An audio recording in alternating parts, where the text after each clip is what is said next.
Evet arkadaşlar. Bir akşam vakti böyle sıkça sorulan sorulardan Instagram'da olsun, YouTube'da olsun, çevremizden olsun, bana hayvancılık konusunda en çok merak edilen konulardan olsun. Benim hayvancılığa nasıl başladığım, hayvancılıkta ne konumda olduğum, hayvancılığı yapıyor muyum, yapmıyor muyum, nasıl yaptığım. Bunlarla ilgili soru cevap şeklinde bugün video hazırlayacağız. Yine videomuz belgesel tadında ara ara görüntülerle birlikte benim konuşmamla olacak. Umarım beğenirsiniz. Şimdiden herkese iyi seyirler. Konu sohbet tadında bir video olacak. Abone olmayı, videomuzu beğenmeyi unutmayın. Herkese iyi seyirler arkadaşlar. Şimdi akşam yemlerini yerken aklımıza takılan sorularımızı, cevaplarımızı sohbet tadında yerleştirelim arkadaşlar. Öncelikle arkadaşlar ben hemşirelik mezunu, Sağlık Meslek Lisesi'nden hemşirelik mezunu bir hemşireyim diyelim.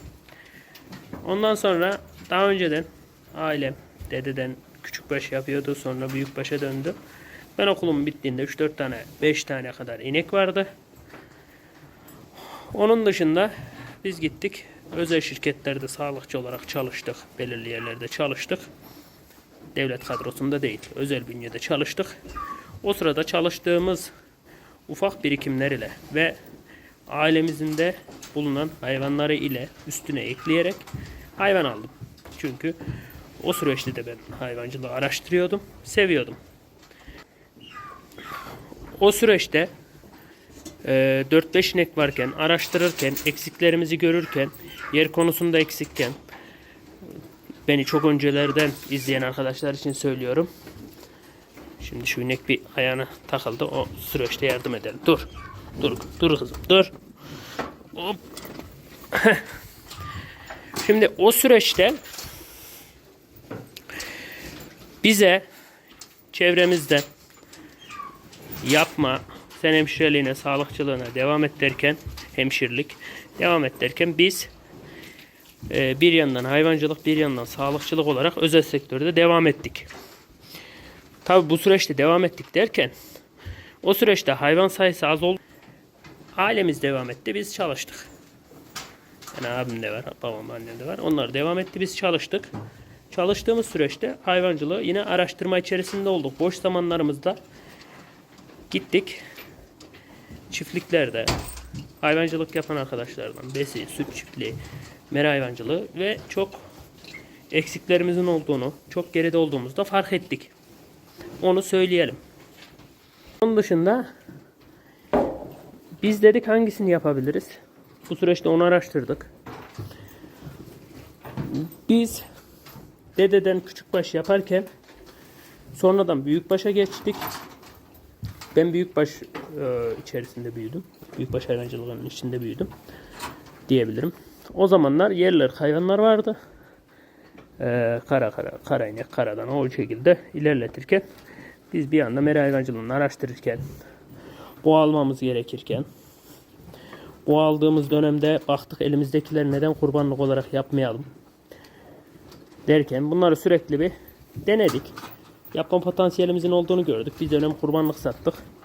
Sonra yağ peynir metodunda gittik. Yağ peyniri biz onu çok önceden beri yapıyoruz arkadaşlar. Yağ peynir bana bugün ne has olan bir şey değil. Babaannemden, dedemden, dedemin de babasından kalan bir şey bize. Peynir tereyağı yapmak. Koyundan beri biz peynir tereyağı yaparız. İnekten beri peynir tereyağı yaparız. Fakat şu anda toplumda bu azaldığı için yani dedemgilin zamanında herkes tereyağı peynir yapıyormuş köyde. Herkesin hayvanı varmış. Ama şu anda öyle değil.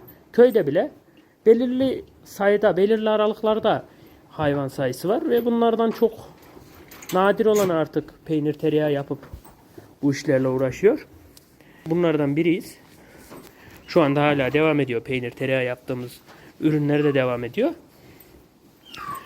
Sonra dedik ki biz kurbanlıklarımız var. Bekletelim bir yıl. Dedik bekletelim. Yer yaptırdık burayı. Yer yaptırdığımız dönemde dedik bekletelim. Bakalım kurbanlık satabilecek miyiz? O dönemde zorlandık piyasada ama sattık. Satışta gördük ki hani üreticiden Direkt kendi mallarımızı üreticiden satınca hem biz kar elde ediyoruz. Piyasaya toplu satınca mesela o dönemde diyorum 7 liraya satıyorduk. Biz o danayı 10 liraya sattık. 10 bin liraya satıp o dönem için söylüyorum. Ve onun üzerinden devam ettik. Ondan sonra hayvan yaptığımız dönemde kazandığımız parayı yatırıma çevirdik. Ve bu devam ederken de biz tabii çalışıyoruz arkadaşlar. Yani sağlıkçılığa, sağlık personeline yine devam ettik. Belirli dönem gittik geldik diyelim. Ve bu dönemde hala soruyorlar bazen arkadaşlar. Ben yakın bir bölgede yine sağlıkçı olarak çalışıyorum arkadaşlar. Geliyorum gidiyorum, bu hayvancılığın içerisindeyim. Yani şu anda hala sağlık personeliyim bir yandan. Köyüme yakın bir bölgede diyeyim. İlimde, kendi bölgemde. Bak dökmeyin, dökmeyin. Dökmeyin. Köyüme yakın bir bölgede servise gidip gelip izinlerimde hayvancılık, mesai saatleri dışında hayvancılık devam ediyor. Peki ne zamana kadar? Hangisini tercih edeceğim? Hayvancılık mı? Yoksa sağlıkçılık mı? Sağlık personeli olarak kalmayı mı? Devam edeceğiz. Bunları merak eden arkadaşlar sürekli bize soruyor. Şimdi arkadaşlar gönül ister ki hayvancılıktan devam edelim. Fakat şu anda ben hem alemin hem kendimin hem genel olarak diyelim maddi olarak bir yeterli seviyeye gelmek için ondan sonra devam edeceğiz ama hayvancılığı bırakmıyoruz. Devam ediyoruz yani. O yüzden belirli seviyene gelene kadar zor süreçleri atlatmak durumu oluyor. Maddi olarak söylüyorum bunu çünkü birikim yapmak zorundasın, yeni hayvanlar eklemek zorundasın, kaliteye çıkmak zorundasın, ahır yaptırmak zorundasın, yer almak zorundasın bunların en başında. Biz bunları hepsini kademe kademe, bir yıl, 5-6 yıl sonunda bu kademeye ulaştık yani.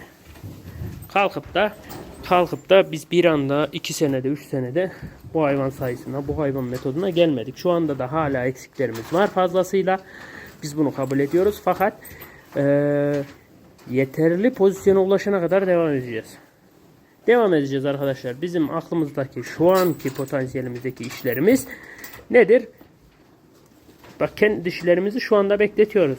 Kendi dişi düvelerimiz olsun, dişilerimiz olsun bekletiyoruz. Ne yapacağız? Güzel boğalık getirip kalite, en yüksek seviyedeki kalite üretim yapana kadar uğraşacağız.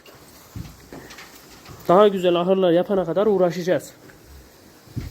Bu işi yapmak istiyorsak, devamını getirmek istiyorsak o şekilde arkadaşlar. Kurbanlık, hani soranlar için de kurbanlık yapalım. Neden? Satış potansiyeliniz yüksekte arkadaşlar, yapın. Ben çevreme satabiliyorum. 10 mal, 5 mal, 20 hayvan satabiliyorum diyenler uğraşabilir. Ben bu işi aile işletmesi olarak yapıyorum. Ailemle yapıyorum, onu söyleyeyim. Ben tek başıma değilim. Tek başıma da uğraşmıyorum. Tek başıma da karar almıyorum. Fakat tek başıma da karar almıyorum derken yaptığım işlerden de ben sorumlu oluyorum arkadaşlar. Onu da söyleyeyim. Yani alırken, satarken ben bakıyorum. Ben araştırıyorum diyeyim. Araştırmacısı benim bu işin. Yani en doğru işi yapmaya çalışıyoruz. Bazen eksiklerimiz, hatalarımız illaki oluyor. O yüzden de en iyi şekilde en iyi yere gelmeye çalışacağız. Yani bana soracak olursanız ya bu işe nasıl başladın? Ya da biz nasıl başlayalım? Ya da başlasak para kazanır mıyız? Ya da senin doğru izlenimin nedir? Bu süreç içerisinde diye sorarsanız arkadaşlar, benim size diyeceklerim öncelikle yer, ahır hepsi var diye düşünüyorum sizin elinizde. Ne yapacağınıza iyi karar verin. Çevre bölgenizde süt mü yapmak istiyorsunuz, besim yapmak istiyorsunuz, et mi yapmak istiyorsunuz, kurbanlık mı yapmak istiyorsunuz, ona göre karar verin. Başlangıçta ben kurbanlık tavsiye etmiyorum. Üretip tavsiye ediyorum. Bugün bir kurbanlıktan alırsanız 2 kurbanlık, 3, 5, 10 kurbanlık alabilirsiniz. Yeni başlayanlar için söylüyorum. Bunların içinden hastalanan olacaktır, kayıp verdiğiniz olacaktır. Sattığınızda yeniden hayvan yerine koyarken maliyetler yükselecektir. Yani bir hayvan satıp 1,5 hayvanı zor alırsınız bu dönemlerde, ama üretim yaptığınızda arkadaşlar, kaliteyi diyorum ama kaliteli bir üretim yaptığınızda mesela 5 kurbanlık yerine 5 inek alırsınız gebe olarak. 5 hayvanınız 10 hayvan olur. 5 hayvanınız 10 hayvan olur. Bu süreçte ise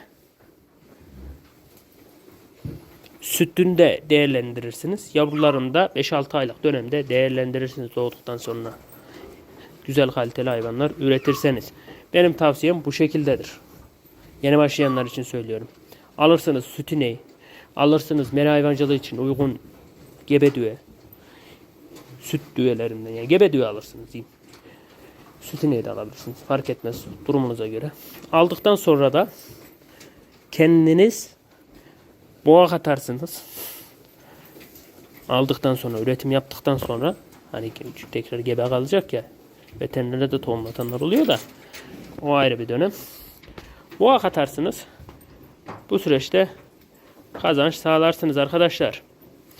Bu şekilde bir video sağladık. Umarım beğenirsiniz.